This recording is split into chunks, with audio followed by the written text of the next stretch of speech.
Hello दोस्तों, कैसे हैं आप। हम आपके लिए एक और नई कहानी लेकर आए हैं। तो चलिए कहानी को शुरू करते हैं। मेरा नाम रोशनी है। मेरी शादी को अभी 1 महीना ही हुआ था और मेरे पति कमाने के लिए विदेश चले गए थे।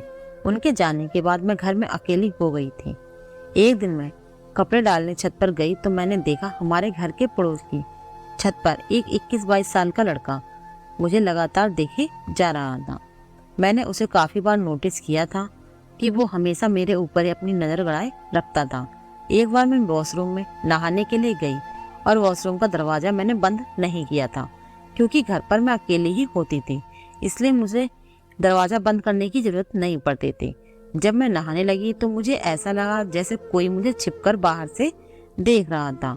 मैंने टॉवल अपने शरीर पर लपेटा और बाहर देखने गई, मगर वहां आसपास कोई नहीं था।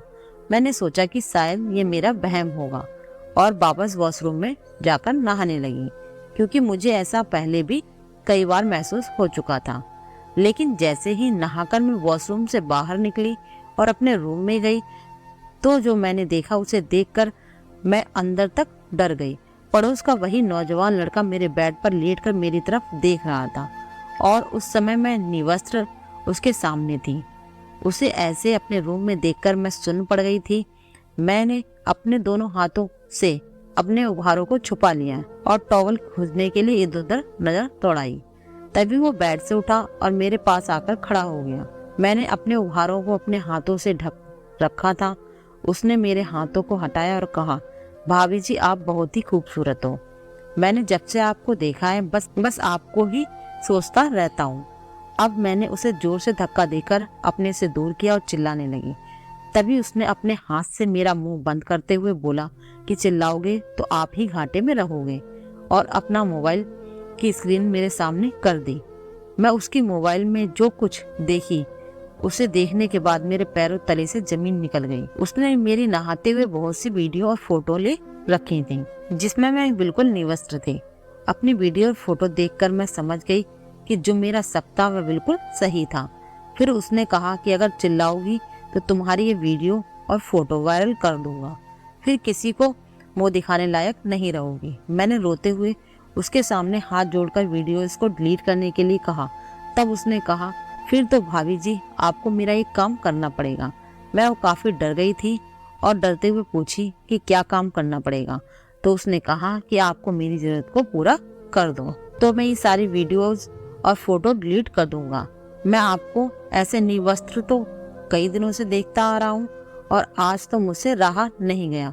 मैं उसकी बातें सुनती रही, लेकिन मेरे मुंह से अब कुछ भी नहीं निकल रहा था। मैं अब बहुत मजबूर भी हो गई थी। फिर उसने मुझे इसी हाल में बेड पर ले जाकर लिटा दिया। फिर उसने खुद को भी कपड़ों से आजाद किया और मेरे साथ खेलने लगा। लेकिन उसने जिस तरीके से मुझे मजबूर किया, ये हरकत मुझे बिल्कुल पसंद नहीं आई थी।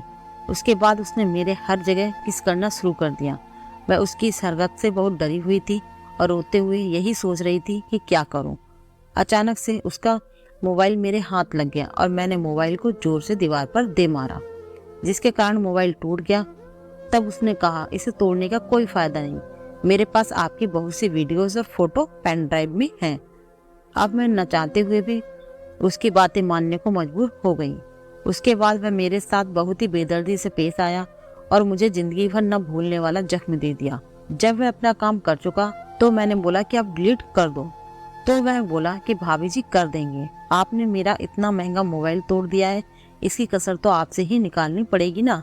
मैं समझ गई वो अब मुझे इतनी आसानी से नहीं छोड़ेगा। इसके बाद मैं हिम्मत करके उसी दिन महिला पुलिस के पास पहुंची और सब बातें सच सच बता दी। महिला पुलिस ने तुरंत मेरी रिपोर्ट दर्ज की और उसके घर रेड मारकर उसे पकड़ लिया और अपने सामने ही उसका मोबाइल, पेन ड्राइव और बहुत सी चीजें जब्त कर लीं और मेरी सारी फोटो और वीडियोस डिलीट करवा दी तथा उसे इस जुर्म में 15 साल की सजा भी हो गई थी। अगर कहानी अच्छी लगे तो लाइक करें और चैनल को सब्सक्राइब जरूर करें। धन्यवाद।